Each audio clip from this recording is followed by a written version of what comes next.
Ladies and gentlemen, welcome to Turn Right Machine Works. My name is Keith, and we're in here with Buffy again. Alright, before we get going here, update on Mom. She's doing good. She is showing a little bit of signs from getting the radiation treatment, but she's over halfway through, and she's holding in there pretty good. Alright, last episode, we pulled out the spring pack out of Buffy, and we stuck it in Debbie. And this happens to be Debbie's here, and we're getting ready to pull the shaft out of here.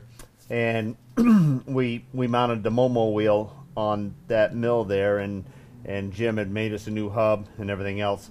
Recently, he's posted his own site, his own YouTube video. Here's a link on it. I'll also put it into the introduction, and there you can make your choice to view his video, and his contact information is in there if you're interested in this wheel that he gave me, and you want to purchase one for your mill. I think you can get a hold of him and you can get that going. In our last visit, we were talking about pulling this snap ring off of the shaft here. That gear should come off of here and the rest of it should go that way there, but that would still leave us with this quill stop and adjustment all on the side here. And I also have the dog bone in here still, because you can tell that this shaft just partly rotates side to side. So I believe I got to pull that out of there, which will pull this out. That dog bone should come out of here, and we'll finish screwing this up out of our way. I think we got to get our snap ring on there, and this should drop on out of there. Then we can get the Allen, we can get this piece off of here, then the quill is free to go. We'll loosen this off probably, and then we'll just kind of let it sit there. I don't know if it's important to keep that from rotating or not. This is the first time that I've ever had quill dropped out. Now, just like the spring pack and the adjusting and everything else, H&W is well known for Bridgeport reworking, and they have plenty of videos online. Some of them I've watched. I'm only bringing you along on videos here because I've had a request from my viewers to take you along on my journey here. So I'm not giving you instructions on how to do this. I'm giving you an observation of how I'm doing this. All right, H&W got plenty of videos and sites, and I'll put their link in my description, just in case you want to take a look on their videos and stuff if you haven't already. Okay, let's go ahead and pull this little plug out of here first.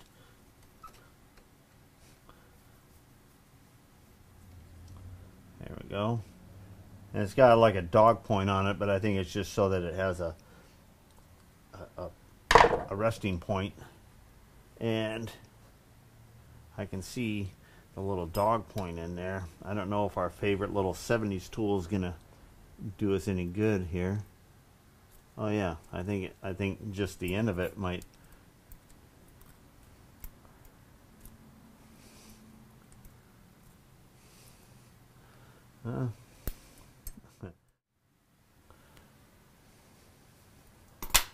Okay.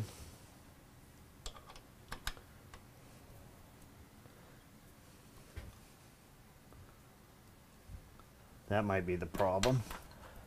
This resting up against it, because it does have to be somewhat in a neutral position. There we go. Yep, that's it. Alright, and then it does have threads in there. It's probably a 632, something like that.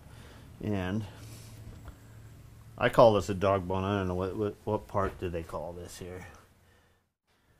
Okay, in the book they call this the reverse trip ball lever screw. So basically, it registers on this stem, and it's also on this little push plunger right here. And I think this push plunger probably just slides right out the bottom here now. It's a little gummy. Yep, there we go. Alright, we'll set that off to the side. And this now can rotate all the way around, which that may be good, that may not be good, as far as us needing to finish screwing this off. But what we're going to do, we're going to pull that snap ring off of there. Now I have a pair of my dad's snap ring pliers. This is the external, and I have an internal the same size, and I still have the original box with all the tips. I do have a set of angle tips here, but we're going to need the straight ones to reach in and grab that other snap ring on that shaft. So we're going to just see if we can get by with these in a straight position here without putting the angle ones on, so we don't have to change them out. They don't just snap in, you got to set them in with a screwdriver. There we go. Okay, now up just a little bit. There we go. Okay, now that spindle wants to go down with that.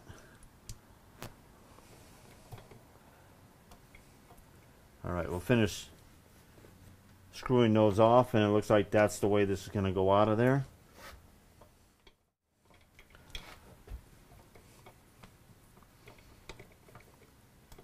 Might be better to go ahead and grab some Zep 45 and we'll squirt it in there to make the threads a little more lubricated, not so dry.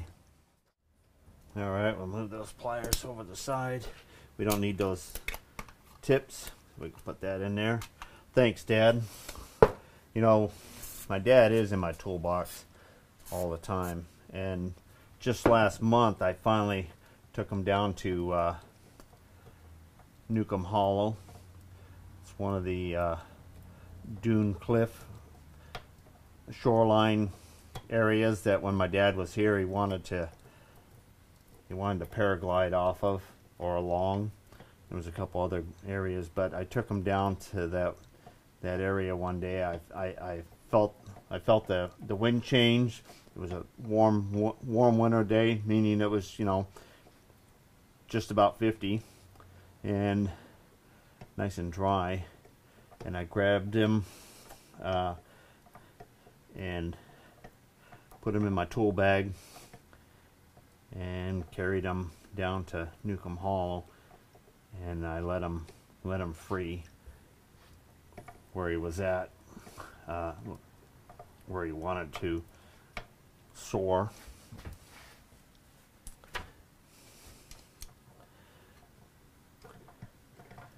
You know, when I was growing up, I thought I was working with my dad so that I'd fill his boots.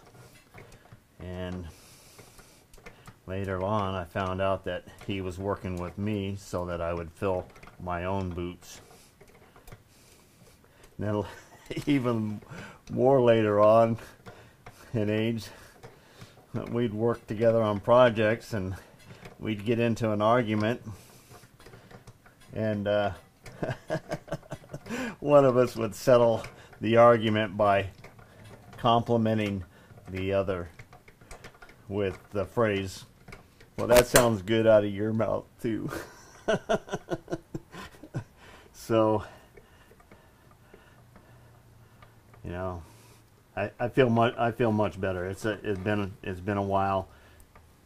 I really didn't have anything that was unsaid with my dad when he passed, but I still hung on to him for a little over 3 years before I let him go.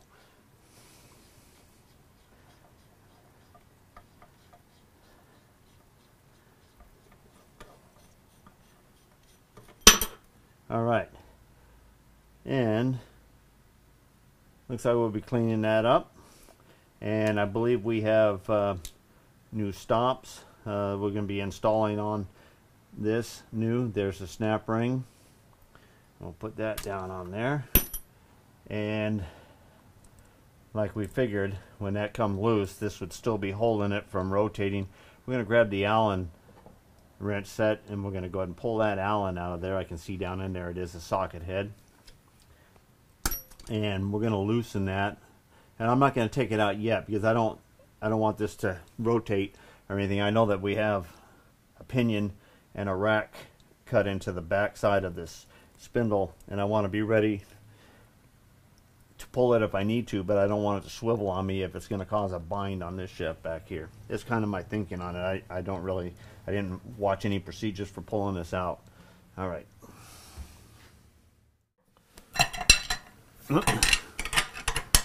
Okay.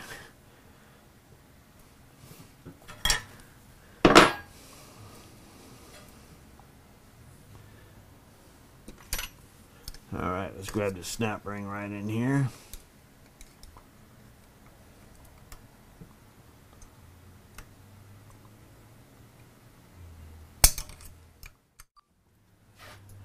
Okay, I roll it over here. This the snap ring, I got this side up over here, but this side here is stuck down in there.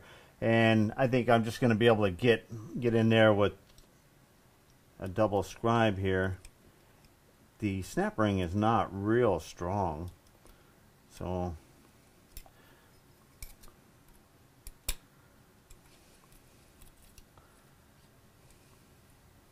not real strong, but it's whipping my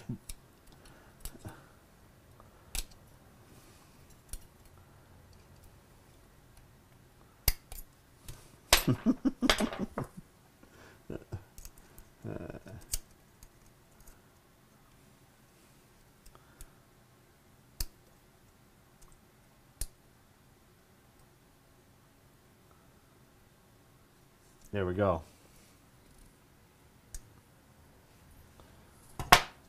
All right, now that that's off of there, well, that's just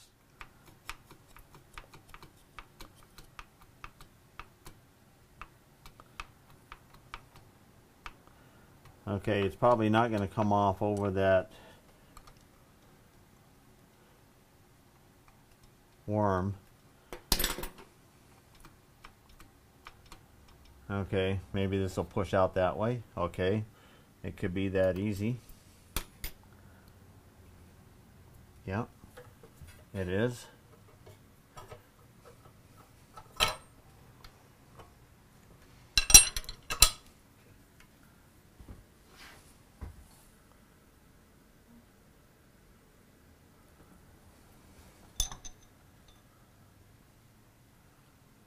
There it is. That gear looks in pretty good shape. It's kind of dirty and greasy. There's a little tang for the spring.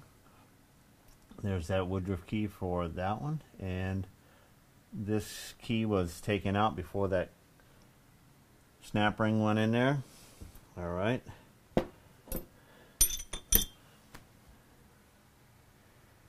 Now that gear falls out the bottom.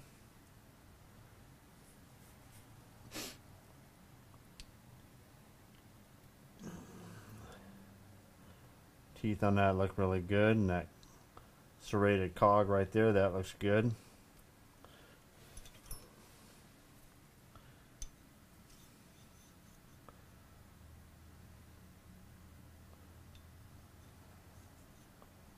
Feels pretty good to the bore.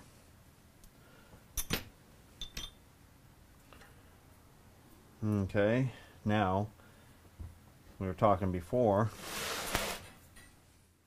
All right, let's go ahead and see if we can break this loose.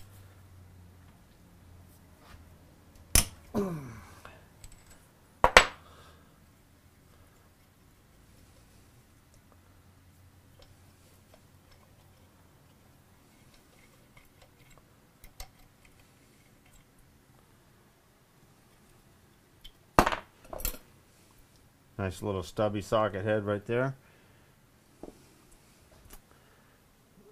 Okay, and this is probably in a boss. That's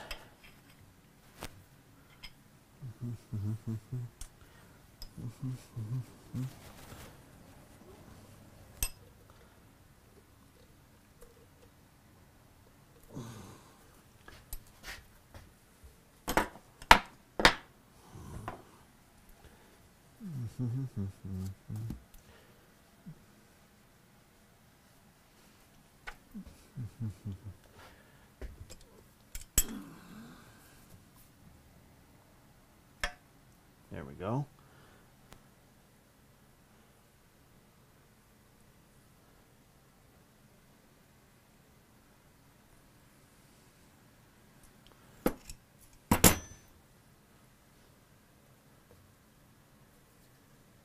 Okay, now will that just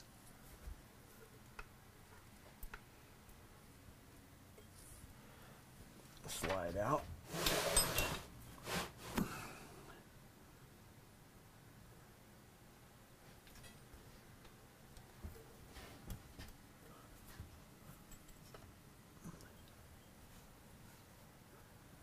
Let's go out the other end, and we're gonna have to pull this sliding gear off of here first. Well, it looks like there's a little keeper screw on there. That's probably to keep that skirt there.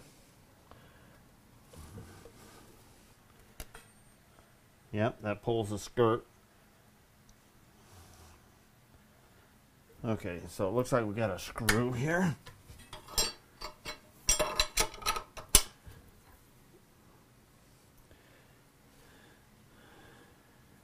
I think we're going to go ahead and we're going to pull this out of the way here.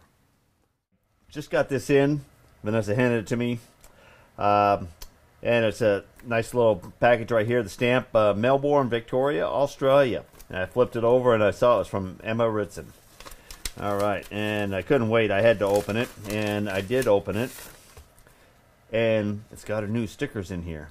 And this is exciting because I actually have new stickers coming up for this year. With my logo that's on my back there, cut out, just like I see that these are cut out too. And I think cut out emblems really stand out. Really nice looking sticker there, Emma. Alright, and sending these with love from old Australia. Many thanks for all you and Vanessa make possible. Hope you don't have to dumpster dive for these. Here's to 2019, Emma. Great. And I had to laugh because I accidentally threw her stickers that she sent in the dumpster, and of course I had to go dumpster diving, and they survived, and I actually have some up, and I put some in the kids' toolboxes that year as well. So that was great. All right, can't wait. I'll get some of these up here as soon as I can. There, Emma. Thank you very much, and definitely. I got your address right here, and you will be first on the list there when my new ones come out here shortly. They're working on them right now. Well, right after the embroidered Dickies thermal lined hooded sweatshirts I got going on, but right after that. Okay, I'm gonna go ahead and pull that nut off of there. What I'm gonna do is I'm gonna grab a rag here, and I'm going to hold this gear here that's on the pinion, hold it from rotating so that I can go ahead and put on an impact. Get my little 3/8 impact here, got a socket, my airline, alright, my rag, and that's just so I can push pressure against there, and okay, we're going in the right direction there. Okay, otherwise we would have had to have a few other components in there so that we could hold that lock solid. And there we go, there's our lock nut, and I think there's a flat washer on here. Alright, when this all slides, I think this will slide off of here now in this direction. Okay, we looked at the exploded drawing a little closer, and because we were going, okay, hey, let's pull out this set screw that's right in here, which I think it was the 1/8 inch, and we'll pull out that shaft so that gear can come off of there. Well, it won't. Okay, this swing and that shaft have to come out in one piece. The reason why is you have a shaft here and you have a key. You have this is in the way, so this has all got to come up.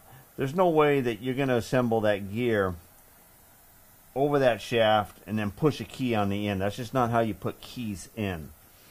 So something else has got to be holding this. So I got into looking, and there's actually a set screw that goes this way that holds this cluster here, and there's another shaft right next to it, and there's a set screw coming in here which holds that in, and both of those I believe come out the top. I haven't actually confirmed that, but that's the direction I'm going. So I'm going to be pulling out these two set screws now,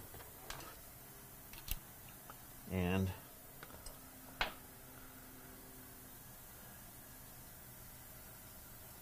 I think this one actually goes into the hub. I don't know if the hub has a groove in it.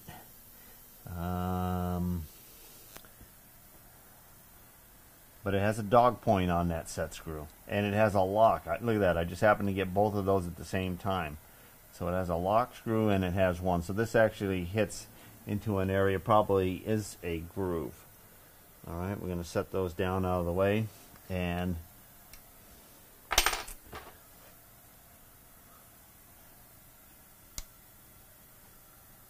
I don't know if I actually need to pull that one out yet. We can pull that one out separate if we need to. Okay, alright, now this actually does move.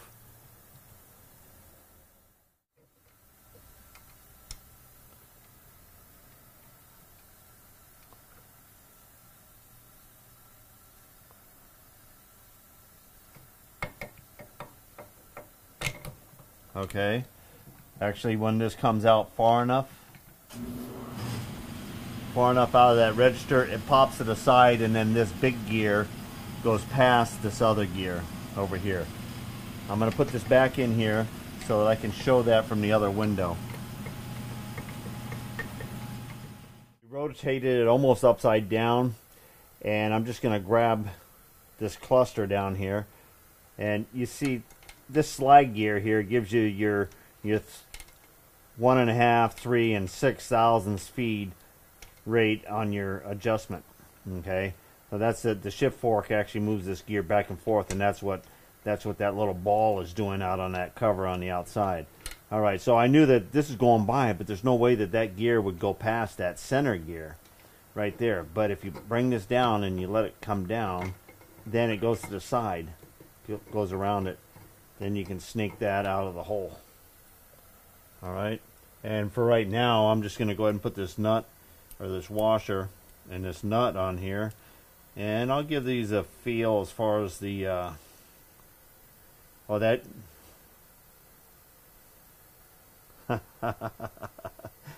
look how easy that goes out of there now. And that's why you don't want to force things.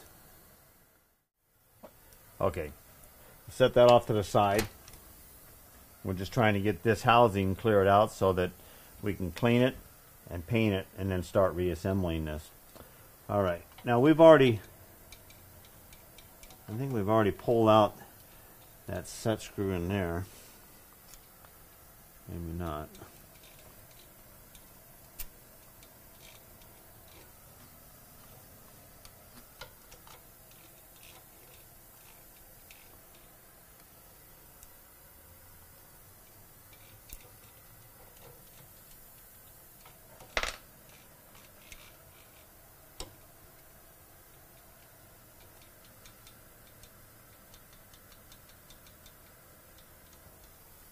Okay, we're going to look at the exploded view again.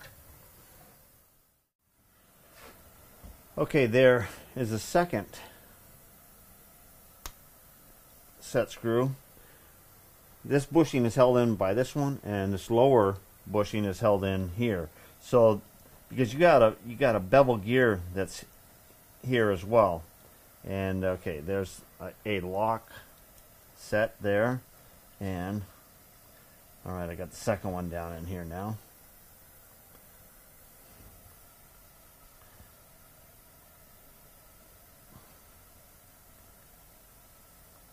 And that one, it doesn't have a dog point, it has a standard point on it. Alright, now this may move. I'm just going to put a little bit of pressure here and see if... Okay, I found that putting a piece of brass key in here between this shaft has a cog coming out, a 4-prong cog, and I'm able to put this underneath and then just take the screwdriver and push against the end of the gear, and I'm able to push it out. It doesn't take that much effort in here, and I think I got it moved about as much as I can move it with this thickness here. I'm going to push down. Alright, now I got another piece of key stock, a little bit thicker.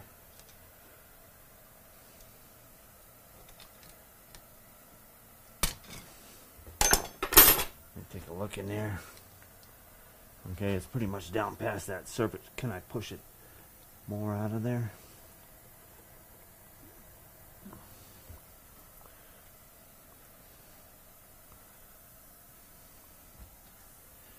You almost want to put your finger in there and push on it, but okay. I'm probably gonna have to get like a little 1/4-inch nut set on the top of that.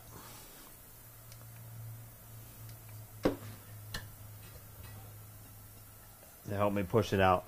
What I see is on the side of the bushings, there's a little pecker track from the set screw sitting in there. The set screws weren't dimpled in there. It was just the knurled lock into it. So that's creating the draw or the pressure, the resistance to just slide out. Okay, so what I'm going to do is I'm just going to place this 1/4-inch nut right there on top of that gear, and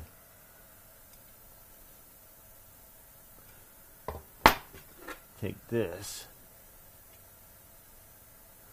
and set it right on top of that, and then I should be able to take my screwdriver and put it just above that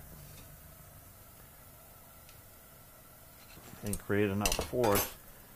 I'm almost out. Got it down in there. Oh, this gear can come out now. See, I got it down past there. All right, there's the dimple for that bushing.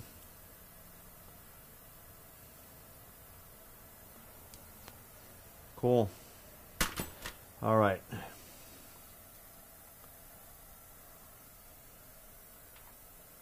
This looks like it's almost out. I'm gonna take my little tiny brass punch and I'm just gonna tap down. I'm gonna see if I can tap down enough right there.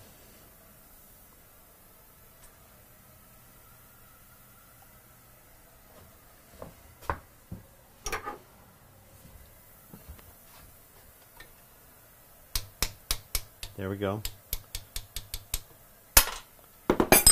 Okay, that bushing fell off of that side there, and if you lift it up and you go over to the other opening,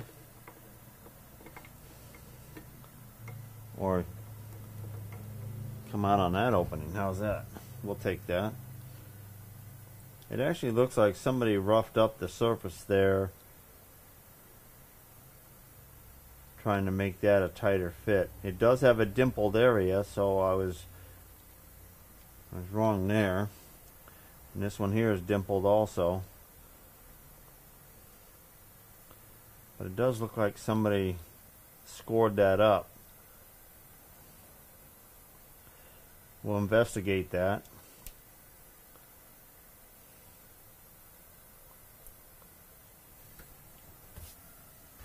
All right. Now we got all the feed mechanism out of here. We do have a bushing in there, needle bearing. Still looks in good shape.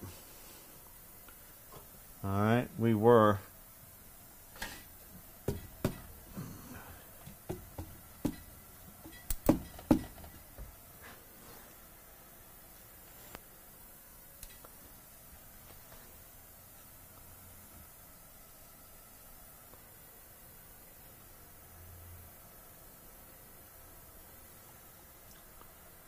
thinking that everything can come out of this end here now.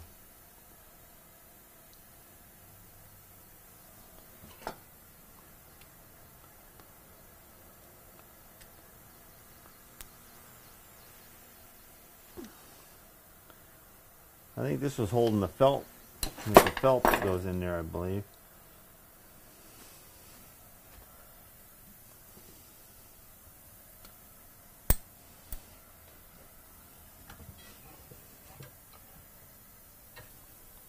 Shouldn't that just go out that way now?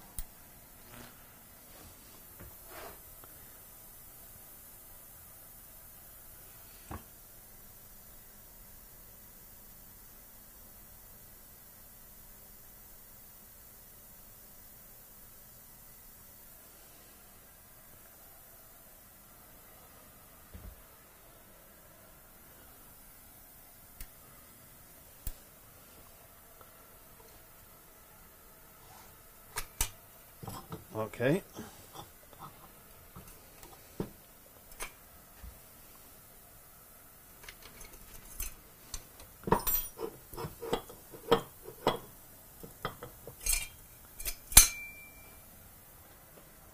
My jig's just a little too low,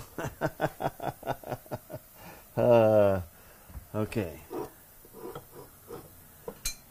Alright, we're going to loosen this up here. Should go a little bit to the side here, and we should be able to pull that out. Alright.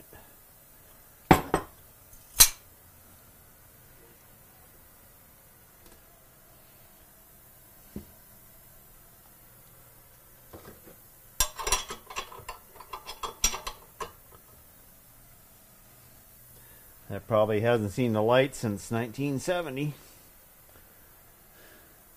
That's what year this Bridgeport is.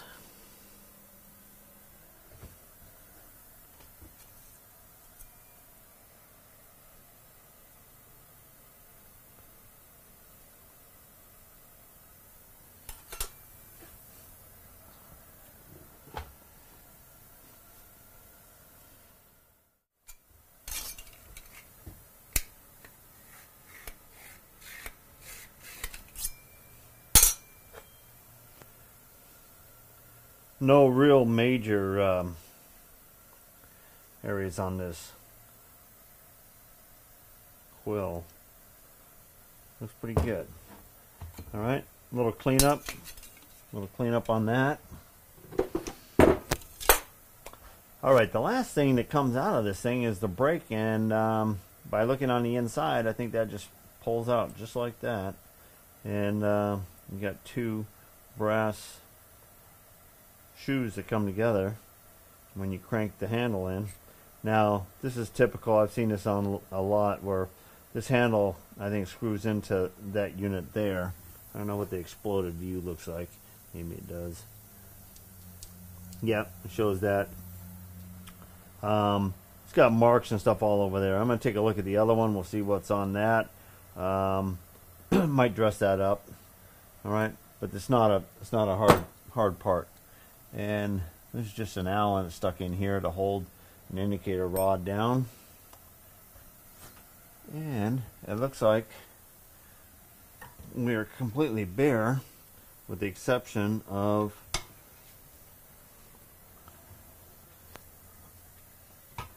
a bushing in here, which looks pretty good, and a needle bearing.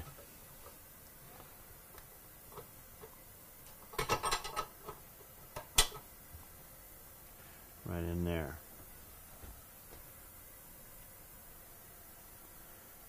That may be able to just tap straight through.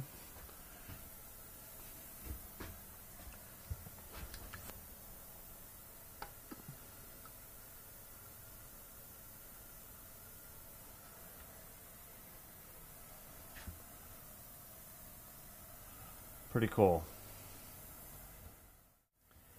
Well, usually when you take apart something, it looks really bad before it starts looking better. And this really, we didn't scrap anything. We went at a pace where you take your time pulling something apart. You have exploded views. You have plenty of help. Just like I said, H&W is an excellent site to get heads up on Bridgeports. All right. I haven't watched all of theirs, and as you can tell when you watch my video, you can see that I didn't watch every one of them. But I'm just using my common sense over the years, and was able to bring this thing apart without scrapping anything. We do have some worn out parts, and I'm going to be taking a look at a few other things. If I see that they're excessive wear on them, a little too much play or whatever, then I'm going to replace them. But so far, this head, the barrel looks good, the quill looks good to me. We got plenty of new stuff to put on it, so we're going to give Buffy a facelift and putty and paint and make it what it ain't, and we're going to get this thing going back together. Also, Barzy Summer Bash T-Nut Slot Scrapers still on sale. We actually have a couple hundred here. I'm getting ready to send Stan some up to the bash so that we start getting our quota that we're going to be building for the bash up there. But you can get yours online right now, along with the standard 4-Jaw King one, my stickers, my hats, shirts, and a link to get on over to T-Blasters. All right, until next time, get her done.